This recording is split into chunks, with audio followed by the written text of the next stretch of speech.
Capítulo 14. Complexo do Alemão. Vitor Melo. Território. O alemão era, na verdade, polonês. Leonard Kaczmarkiewicz chegou ao Rio de Janeiro na década de 1920, em busca de novas oportunidades de vida, algo que não encontrava numa Europa ainda devastada pela Primeira Grande Guerra. A região central da cidade já estava bem habitada, e mesmo outras áreas nos arredores, como a Tijuca e o Meier, não dispunham de tantos terrenos livres a bom preço. Assim, o polonês, depois alcunhado de alemão pelos locais, usou suas economias para adquirir terras na Serra da Misericórdia, um dos maiores maciços do Rio de Janeiro, conhecida pelos abundantes mananciais de água e remanescentes de Mata Atlântica. Nos dias de hoje, há 27 bairros ao seu redor. Da mesma forma, na Serra da Misericórdia há vários complexos de favelas, entre os quais o do Alemão, formado por diversas comunidades. Segundo o Dicionário de Favelas Marielle Franco, são elas: Nova Brasília, Reservatório, Alvorada, Morro das Palmeiras, Casinhas, Fazendinha, Canitá, Pedra do Sapo, Mineiros, Morro do Adeus, Morro da Baiana, Matinha, Grota, também chamada de Joaquim Queiroz, e Morro do Alemão. Leonard Kaczmarkiewicz adquiriu suas terras de Joaquim Leandro da Mota. Era parte da grande propriedade que pertencera à família de Francisco José Rego I, que no século XIX ampliou a ocupação da Serra da Misericórdia.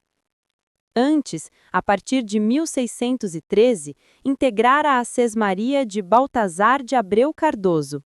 Dos tempos de Estácio de Sá, houve 2 sesmeiros, Antônio da Costa e Antônio de França. Antes de tudo isso, lembremos, a região era habitada por indígenas tupinambás tamoios. O polonês loteou e alugou suas terras para os que podiam construir suas casas, em geral precárias instalações. Ao seu redor, antigos proprietários seguiam arrendando parte de suas propriedades para pequenos produtores rurais. A região, contudo, logo mudaria de perfil em função dos movimentos de urbanização do Rio de Janeiro. De fato, o processo de ocupação da Serra da Misericórdia tem relação com o desenvolvimento da zona da Leopoldina, assim chamada em função de uma das linhas férreas que cortava a cidade, a princípio denominada Estrada de Ferro do Norte, depois renomeada ao ser assumida pela Estrada de Ferro Leopoldina. As antigas freguesias rurais de Inhaúma e Irajá começaram a mudar de perfil no início do século XX, quando se deu a instalação de fábricas, setor já não mais aceito nas áreas consideradas nobres do Rio de Janeiro, bem como, mais claramente, o processo de gentrificação da região central da cidade. Para a zona da Leopoldina, se deslocou gente que foi trabalhar nos empreendimentos fabris, mas também outros que fugiam das altas de preços imobiliários nas áreas centrais da cidade, entre os quais grupos de extrato médio que queriam aproveitar o ainda aspecto bucólico da região. Lembremos que havia muitas praias balneáveis da Baía de Guanabara, frequentadas tanto por populares quanto por uma elite local que atuou no sentido de melhor estruturar e valorizar o entorno. Os sucessivos aterros daquela faixa de litoral, por interesses econômicos diversos, inclusive para a construção da Avenida Brasil, inaugurada na década de 1940, contribuíram para modificar o perfil populacional da região, algo que se fortaleceu com a crescente instalação de indústrias, a melhoria dos sistemas de transportes e o seguido processo de gentrificação das áreas mais valorizadas da cidade. Cada vez mais, os bairros iriam adquirir características populares, bem como cresceria a ocupação das encostas dos morros. Por exemplo, uma das frações de terras da Serra da Misericórdia, parte da fazenda Camarinha, propriedade da família Correia da Veiga, foi adquirida pelo Instituto de Aposentadorias e Pensões dos Comerciários, tendo em conta implantar um projeto habitacional, uma vocação que a instituição assumiu e deixou marcas em muitas cidades, inclusive no Rio de Janeiro. No caso da Serra da Misericórdia, a iniciativa não avançou a contento e acabou gerando uma ocupação de caráter pouco formal, acolhendo gente que fora removida de outras favelas. O terreno do IAPC hoje integra o Complexo do Alemão. Boa parte é a comunidade Nova Brasília. Entre as décadas de 1950 e 1970, cresceu o número de moradores na Serra da Misericórdia. Foi uma fase marcada pela ocupação desordenada das encostas frente à incapacidade governamental tanto de atender às necessidades urgentes da população, quanto de controlar o uso de terras. Foi um período marcado pela organização e resistência dos ocupantes, liderados por associações de moradores, que buscaram, na interlocução com o poder público, conseguir melhorias infraestruturais para a comunidade e afastar os fantasmas de remoção, ainda que, em alguns casos, também tenham sido partícipes do processo de urbanização desordenada. A partir das décadas de 1980 e mais ainda no decênio seguinte, teve início um processo de desindustrialização da região. Somando-se à crescente gravidade do problema habitacional na cidade, entende-se por que as ocupações dos morros deram um salto. Naquelas décadas, tornou-se claro o acentuar da interferência do tráfico de drogas e o impacto na vida das comunidades, algo que foi notável no caso do Complexo do Alemão. A Serra da Misericórdia se tornou uma das áreas com maior número de favelas da cidade, comunidades marcadas pelos baixos níveis de Índice de Desenvolvimento Humano, IDH. Em 1993, o Complexo do Alemão foi transformado em bairro, depois de ter sido, na década anterior, uma das regiões administrativas. Organização comunitária. Gente. A história do Complexo do Alemão é marcada por ações políticas notáveis, a princípio entabuladas pelas associações de moradores, criadas nas décadas de 1950 e 1960. A pioneira foi a União para a Defesa e Assistência dos Moradores do Alemão, reconfiguradas nos decênios seguintes, especialmente quando se deu o processo de redemocratização do país. Até os dias atuais, permanecem em atuação as associações, mas sua intervenção se cruzou e sua representatividade passou a ser partilhada com outros agentes políticos. Mais recentemente, surgiram as organizações não governamentais, ONGs, um modelo de ação social que no Brasil se delineou nos anos 1980, articulando gente da comunidade com grupos externos interessados em contribuir com a resolução de problemas locais. Entre tantas que atuaram e atuam no Complexo do Alemão, citemos algumas iniciativas, sem desmerecer a importância de outras. A Verdejar Socioambiental, criada em 1997, dedica-se à defesa do patrimônio natural da Serra da Misericórdia. Vale lembrar que a área foi muito agredida por interesses privados que macularam um meio ambiente precioso não só para a comunidade, como para a cidade como um todo. Muitos foram, por exemplo, os danos ocasionados por mineradoras. Em decorrência de ações predatórias, surgiu mesmo, em 2010, um lago-piscinão que acabou por ser utilizado pela comunidade como espaço de lazer. Pesquisadores indicavam que tal ocorrência se deveu ao fato de ter sido atingido um lençol freático, o que era negado pela empresa. As lideranças da Verdejar aproveitaram a ocasião para cobrar a promessa de instituição do Parque Municipal da Serra da Misericórdia. Um dos sucessos da Verdejar Socioambiental, que surgiu a partir das ações de Luiz Carlos, conhecido como o Poeta, foi o estabelecimento de uma área de proteção ambiental e recuperação urbana na Serra da Misericórdia. Lembremos que nela se encontram os últimos remanescentes de Mata Atlântica do perímetro urbano. No âmbito ambiental, atua também o Centro de Integração na Serra da Misericórdia, dedicado a ações agroecológicas visando intervir nos problemas alimentares. Por meio de trocas de experiências de agricultura, a ONG procura abordar outros problemas que acometem os envolvidos da comunidade, entre os quais as questões relacionadas à saúde. Outra ONG de destaque a atuar no Complexo do Alemão é o Instituto Raízes em Movimento, criado em 2001, dirigido por Alain Brum Pinheiro. Embora tenha, no decorrer de sua história, implementado grande número de projetos, inclusive em articulação com outros grupos da comunidade e com instituições externas de atuação social reconhecida, como universidades, pode-se dizer que seus investimentos se dão majoritariamente no âmbito da comunicação e da cultura. Entre suas ações, sempre procurando envolver os moradores como protagonistas, podemos destacar o Centro de Pesquisa, Documentação e Memória do Complexo do Alemão, CPDOCA, que atua na preservação da história da comunidade.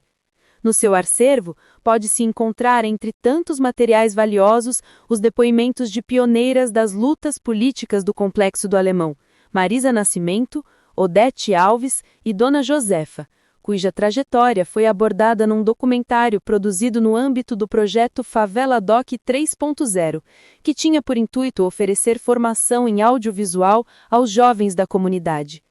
O Instituto Raízes em Movimento se engaja em ações transversais, como o Comitê de Desenvolvimento Local da Serra da Misericórdia e o Conselho Comunitário de Saúde do Complexo do Alemão, bem como integra o coletivo Juntos pelo Complexo do Alemão, criado em 2013 para articular diversas iniciativas, entre as quais, segundo o Dicionário de Favelas Marielle Franco, coletivo Papo Reto, MEAA, Mulheres em Ação do Alemão, Educap, Solta a Voz Morador, Ocupa Alemão e Voz das Comunidades. Voz das Comunidades é uma das ações de maior repercussão no complexo e fora dele. Foi criado como um jornal comunitário em 2005 por Renê Silva, à época com 11 anos.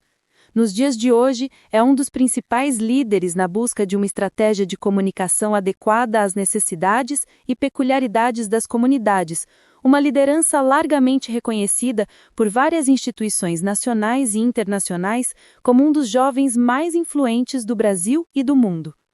Voz das Comunidades é, nos dias de hoje, uma ONG que segue publicando, com o mesmo espírito de dar voz aos moradores, o jornal de mesmo nome, com uma estrutura e alcance muito maior, difundindo informações pelas redes sociais e organizando intervenções sociais diversas. Vale ainda citar os projetos que envolvem e procuram dar conta de questões mais afeitas às mulheres, inclusive o seu empoderamento e o enfrentamento de problemas de violência doméstica. Esse é o caso do Mulheres em Ação no Alemão. Arte. No Complexo do Alemão, em alguns casos em articulação com ações antes citadas, são desenvolvidos diversos projetos que procuram fazer uso da arte e do esporte como instrumentos de inclusão social e desenvolvimento de uma perspectiva crítica frente ao mundo.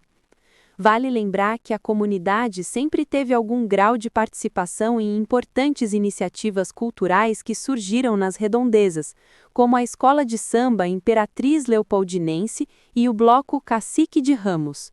Além disso, no complexo, durante 11 anos, 2002 a 2012, manteve-se em atividade o Grêmio Recreativo Escola de Samba Paraíso da Alvorada, originário de um bloco surgido na década de 1960. Já citamos o projeto Favela Doc, promovido pelo Instituto Raízes em Movimento. A ONG também oferece oficinas de grafite e fotografia. Organiza há 17 anos uma culminância das ações, o Circulando, Diálogo e Comunicação na Favela. A programação da edição de 2024 contou com o mutirão de grafite, batalhas de MCs, apresentações de dança e hip-hop, exposições, rodas de diálogo, sarau. Outro projeto que merece referência é o Barracoteca Hans Christian Andersen, uma biblioteca comunitária conduzida por Otávio César Santana Júnior, líder comunitário que antes teve uma biblioteca móvel que percorria as ruas do complexo. Foi mais uma de suas iniciativas que objetivavam estimular o hábito da leitura e ampliar o acesso aos livros. Otávio é também escritor, destacando-se pelos livros infantis que pretendem dialogar com o cotidiano das crianças que residem em comunidades de baixa renda. Em 2020, foi agraciado com o Prêmio Jabuti, na categoria de Literatura Infantil, por sua obra Da Minha Janela.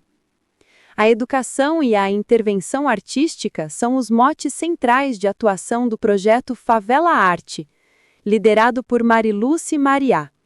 A iniciativa tem também em conta a geração de renda e a formação cultural em sentido ampliado, inclusive com a promoção de contatos dos participantes com outros espaços e agentes de fora da comunidade.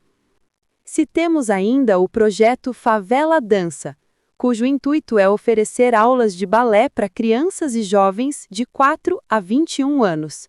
A professora e idealizadora, moradora do Complexo do Alemão, teve seu primeiro contato com a dança na Vila Olímpica do Alemão. A Vila Olímpica do Alemão, um equipamento da prefeitura, é um dos maiores espaços de acesso esportivo disponíveis para a comunidade. Recém-revitalizada, oferece aulas de 28 modalidades, para todas as faixas etárias, envolvendo mais de 1.000 participantes. No âmbito das lutas, destaca-se o projeto fundado e dinamizado por Maria Mariá, o Legado, que oferece aulas de taekwondo, bem como o Abraço Campeão, criado e dirigido por Alan Luiz Duarte, ofertando aulas de boxe, karatê e luta livre. Este último ainda disponibiliza atividades de reforço educacional, desenvolvimento pessoal, liderança juvenil, mentoria e passeios culturais. Já o projeto Favela Tênis e Cultura pretende contribuir para dar acesso a um esporte que, em geral, é praticado pelas classes sociais privilegiadas. Idealizado por Leandro Pacote e Juan Melo, moradores do complexo, oferece também aulas de francês para os alunos. Imagens. Figura 1. Formação da favela Nova Brasília em terreno do IAPC. Fotografia antiga, em preto e branco, mostrando a fachada de um barraco de madeira em construção. As paredes são feitas de tábuas irregulares e o telhado é de telha simples. Um painel fixado na parede indica oficialmente o terreno do IAPC, o Instituto de Aposentadorias e Pensões dos Comerciários. Ao lado da casa, aparece parte da estrutura de outra construção ainda no esqueleto, feita com ripas de madeira.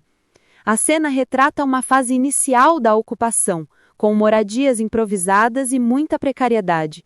Fonte: Correio da Manhã, 1957. Figura 2. Barracos construídos no terreno do IAPC, na Avenida Itaoca. Imagem também em preto e branco e de época mostra uma grande área tomada por barracos feitos de madeira, com telhados de tábuas e folhas de zinco. As casas estão dispostas de forma irregular, próximas umas das outras, revelando o caráter espontâneo da ocupação no terreno do IAPC, situado na Avenida Itaoca. Fonte: Correio da Manhã, 1957. Figura 3. Favela de Nova Brasília, Complexo do Alemão. A imagem mostra uma rua já consolidada dentro da favela Nova Brasília, também em fotografia antiga. As casas são simples, algumas de madeira, outras de alvenaria, bastante próximas e distribuídas nas encostas. No primeiro plano, um grupo de crianças e adultos caminha pela rua estreita que tem postes de luz e pequenas construções alinhadas ao longo do caminho. A imagem revela o adensamento populacional e a vida cotidiana nas vielas da favela. Fonte: Arquivo Nacional. Sem data. Figura 4. Complexo do Alemão. A imagem é recente e colorida, mostrando parte do Complexo do Alemão já urbanizado. Em destaque no centro está uma estação do teleférico, uma grande construção moderna em alvenaria cinza azulada. Cabines vermelhas do teleférico passam suspensas por cabos de aço, sobrevoando casas de alvenaria compactadas ao longo da encosta. A cena evidencia um contraste entre a infraestrutura contemporânea e a densidade das moradias da comunidade. Fonte: Wikimedia. A-Tigre, Gallery, 2012.